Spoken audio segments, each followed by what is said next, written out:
We have the same rule today, the 15% rule. Our commission spent a lot of time looking at this, whether to lower it, whether to raise it.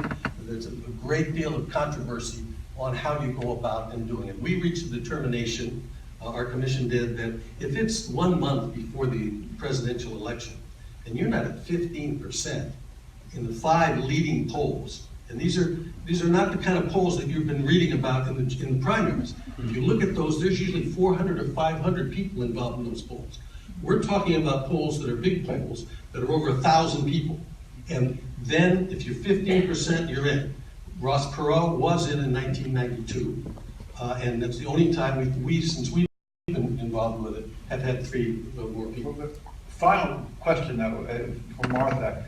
What about the fact, there's a totally plausible scenario this year that a third party that's polling 10%, suppose it's a breakaway party from the Republicans, whoever it is, they're unhappy with the Republican choice, 10% can swing this election. I mean, Barack Obama got 54% of the vote in the last election.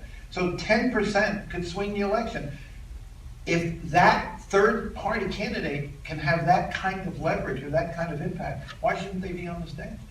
Well, I'm just going to go back to it's their debate. I mean, I mean, if those rules have applied for all these years, I don't really see why you would change it. I get your point. There are different venues where that candidate can talk and try to swing that election, and you know the commission has their And rules. particularly, we're in the new modern age. You can get your word out, you can get known. We could go social media that didn't exist back You when can John have Anderson. you can have an undercard with the Libertarians and the Greens and Right. Carly Fiorina. Just by themselves, All right. right? Yeah.